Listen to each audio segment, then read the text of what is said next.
मित्रांनो, law CET 3 year आणि law CET 5 year या दोन्ही याचे कॅप रजिस्ट्रेशन स्टार्ट झालेले आहेत आणि आतापर्यंत लॉ सीईटी 3 इयर साठी बऱ्याच अशा विद्यार्थ्यांनी कॅप रजिस्ट्रेशन केलेले आहेत आणि आता नुकतेच 5 इयरचे कॅप रजिस्ट्रेशन स्टार्ट झालेले आहेत. विद्यार्थी मित्रांनो, कॅप राऊंड संबंधित असणारे सर्व व्हिडिओ आपण आपल्या चॅनलवरती अपलोड केलेले आहेत आणि त्याचबरोबर कॅप रजिस्ट्रेशन कसं करायचं, कॅप रजिस्ट्रेशन मध्ये लागणारे डॉक्युमेंट्स कोणकोणते आहेत, या सर्व गोष्टी आपण मागील लेक्चरमध्ये बघितलेल्या आहेत. तुम्ही जर मागील लेक्चर बघितले नसतील तर नक्कीच बघा. त्यामुळे काय होईल की तुम्हाला काही डाऊट राहणार नाही, डॉक्युमेंट विषयी असो किंवा कॅप रजिस्ट्रेशन विषयी असो. तर विद्यार्थी मित्रांनो, आजच्या या सेशन मध्ये आपण अतिशय महत्त्वाचे असे 3 डॉक्युमेंट्स बघणार आहोत. पहिला आहे गॅप सर्टिफिकेट, दुसरा आहे मायग्रेशन सर्टिफिकेट आणि तिसरा आहे लिव्हिंग सर्टिफिकेट म्हणजेच टीसी. तर या तिन्ही विषयी आपण चर्चा करणार आहोत. मित्रांनो, तुम्हाला माहिती आहे का की गॅप सर्टिफिकेट आणि मायग्रेशन सर्टिफिकेट हे दोन्ही डॉक्युमेंट्स तुम्हाला केव्हा लागतील, कधी लागतील? आणि मित्रांनो, जाणून घ्या की हे दोन्ही डॉक्युमेंट्स तुमच्यासाठी फार गरजेचे आहे, फार महत्त्वाचे आहे. आणि अजून एक महत्त्वाचा प्रश्न जो विद्यार्थ्यांना जाणवतो की हे दोन्ही डॉक्युमेंट्स आपल्याला कॅप रजिस्ट्रेशन करता वेळेस लागणार आहेत किंवा कॉलेजला ऍडमिशन घेताना सबमिट करायचे आहे. तर आजच्या या सेशन मध्ये तुमचा हा डाऊट क्लिअर होणार आहे. व्हिडिओ शेवटपर्यंत नक्कीच बघा. नमस्कार मित्रांनो, तुमचं स्वागत आहे आमच्या या व्हिडिओ लेक्चर मध्ये. तर मित्रांनो, सर्वात पहिले आपण गॅप सर्टिफिकेट विषयी संपूर्ण माहिती बघूया. मित्रांनो, तुम्हाला माहिती आहे का गॅप सर्टिफिकेट कशाला म्हणतात? गॅप सर्टिफिकेट मध्ये कोणकोणत्या गोष्टी फिलअप करतात?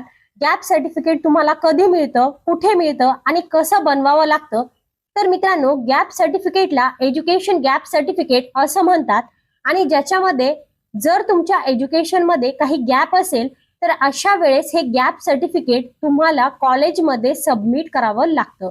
लक्षात ठेवा, हे जे गॅप सर्टिफिकेट आहे ते तुम्हाला कॅप राऊंड मध्ये कुठेच लागत नाही. कॅप राऊंडला किंवा कॅप रजिस्ट्रेशन फिलअप करताना तुम्हाला कुठेच गॅप सर्टिफिकेट विषयी विचारल्या जात नाही. तर हे तुम्हाला कॉलेजला ऍडमिशन घेता वेळेस लागणार आहे. मित्रांनो, कॉलेजमध्ये ऍडमिशन घेता वेळेस तुम्हाला या गॅप सर्टिफिकेट विषयी विचारलं जातं आणि हे गॅप सर्टिफिकेट बनवत असताना काय करायचं आहे, एका स्टॅम्प पेपरवरती तुम्हाला तुमच्या एज्युकेशन विषयी माहिती द्यायची आहे. आणि एज्युकेशन विषयी माहिती कशी द्याल, तर तुम्हाला त्यामध्ये पूर्णपणे नोट करायचं आहे की कोणत्या महिन्यापासून किंवा कोणत्या वर्षापासून तर कोणत्या महिन्यापर्यंत किंवा कोणत्या वर्षापर्यंत तुम्ही शिक्षण घेत नव्हता. तर त्याची पूर्ण डेट तुम्हाला त्या गॅप सर्टिफिकेट मध्ये फिलअप करायची आहे आणि ही सर्व डिटेल तुम्हाला त्या स्टॅम्प पेपरवरती फिलअप करायची आहे. तर मित्रांनो, अशा प्रकारे तुम्हाला एका स्टॅम्प पेपरवरती हे गॅप सर्टिफिकेट बनवावं लागतं आणि त्या गॅप सर्टिफिकेटला नोटरी करून घ्यावं लागतं. अतिशय महत्वाचं आहे, लक्षात ठेवा. मित्रांनो, घाई गडबड करू नका, कारण की हे जे गॅप सर्टिफिकेट आहे ते तुम्हाला जेव्हा सीईटी सेल तुम्हाला कॉलेज अलॉटमेंट देईल आणि जेव्हा तुम्ही तुमचं ऍडमिशन हे फ्रीज कराल, म्हणजेच की तुमचं ऍडमिशन कन्फर्म कराल आणि तुम्ही प्रत्यक्षात कॉलेजला जाल, तेव्हा त्यावेळेस तुम्हाला हे गॅप सर्टिफिकेट लागतं. विद्यार्थी मित्रांनो, घाबरू नका. याला बनवण्यासाठी कॉलेज तुम्हाला वेळ देखील देईल. लक्षात ठेवा की हे तुमच्यासाठी फार अर्जंट नाही. तुम्ही ऍडमिशन नंतर देखील हे गॅप सर्टिफिकेट कॉलेजला सबमिट करू शकता. तर हे पूर्ण डिटेल इन्फॉर्मेशन झाली गॅप सर्टिफिकेट विषयी. तर अशा प्रकारे तुम्ही तुमचं गॅप सर्टिफिकेट बनवायचं आहे आणि कॉलेजला सबमिट करायचं आहे ऍडमिशन घेता वेळेस. त्यानंतर पुढचं सर्टिफिकेट आपण बघूया. तर पुढचं सर्टिफिकेट आहे मायग्रेशन सर्टिफिकेट.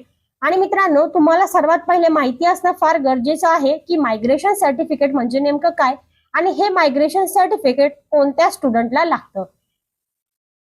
तर विद्यार्थी मित्रांनो, हे मायग्रेशन सर्टिफिकेट कशासाठी लागतं, तर जे विद्यार्थी युनिव्हर्सिटी चेंज करत आहेत, म्हणजेच की सुरुवातीला समजा डॉक्टर बाबासाहेब आंबेडकर या युनिव्हर्सिटीला होते आणि आता ऍडमिशन घेताना त्यांना सावित्रीबाई फुले या युनिव्हर्सिटीत ऍडमिशन घ्यायचं आहे, तर अशा वेळेस त्या विद्यार्थ्यांना मायग्रेशन सर्टिफिकेट लागते.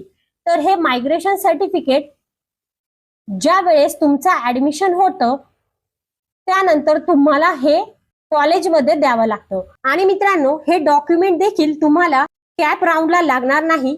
कॅप राऊंडला किंवा कॅप रजिस्ट्रेशनला याची कोणतीही माहिती तुम्हाला विचारत नाही, तर हे सुद्धा तुम्हाला आता अर्जंट नाहीये. मित्रांनो, जेव्हा तुम्ही कॉलेजला ऍडमिशन घेण्यासाठी जाल तर तेव्हा तुम्हाला कॉलेजमध्ये याविषयी विचारलं जातं आणि हे डॉक्युमेंट तुम्हाला अर्जंट नाही, म्हणजे तुम्ही हे डॉक्युमेंट ऍडमिशन नंतरही देऊ शकता. तर अशा पद्धतीने आपण मायग्रेशन सर्टिफिकेट विषयी सर्व माहिती बघितलेली आहे. आता आपण तिसरं डॉक्युमेंट बघूया, म्हणजेच की टीसी किंवा तुमचं लिव्हिंग सर्टिफिकेट. तर विद्यार्थी मित्रांनो, तुमची टीसी किंवा तुमचं लिव्हिंग सर्टिफिकेट तुमच्याकडे आता असणं गरजेचं आहे. आणि जर तुमच्याकडे लास्ट इयरचं लिव्हिंग सर्टिफिकेट आता नसेल तर काही काळजी करायचं कारण नाही. मित्रांनो, जर तुमच्याकडे आता लिव्हिंग सर्टिफिकेट नसेल तर ते टीसी तुम्ही ट्रान्सफर देखील करून घेऊ शकता. विद्यार्थी मित्रांनो, काळजी घेण्याचं काहीच कारण नाही. तुम्ही तुमचं टीसी हे ऑनलाईन देखील ट्रान्सफर करून घेऊ शकता. तुम्हाला ऍडमिशनच्या वेळेस हा टीसी द्यायचा आहे आणि कॉलेजने जर तुम्हाला वेळ दिला तर तुम्ही हे सर्टिफिकेट ऍडमिशन नंतरही कॉलेजमध्ये देऊ शकता. तर अशा प्रकारे हे तिन्ही डॉक्युमेंटची इन्फॉर्मेशन आपण या ठिकाणी बघितलेली आहे. मायग्रेशन सर्टिफिकेट, गॅप सर्टिफिकेट आणि लिव्हिंग सर्टिफिकेट. तर आय होप की याबद्दल कोणताच डाऊट तुमच्या मनात राहणार नाही. आणि मित्रांनो, याविषयी जर काही डाऊट असेल तर तुम्ही मला कमेंट सेक्शन मध्ये विचारू शकता. मी तुम्हाला त्याचं उत्तर देण्याचा नक्कीच प्रयत्न करेल. आणि त्याचबरोबर मित्रांनो, असेच नवनवीन अपडेट बघण्यासाठी, अशीच नवीन इन्फॉर्मेशन बघण्यासाठी तुम्ही आमच्या चॅनलला सबस्क्राईब करायचं आहे, जेणेकरून रेग्युलरली व्हिडिओ आणि रेग्युलरली अपडेट्स तुम्हाला सर्वात आधी बघायला मिळतील. मित्रांनो, व्हिडिओ आवडला असेल तर लाईक करा, शेअर करा. धन्यवाद.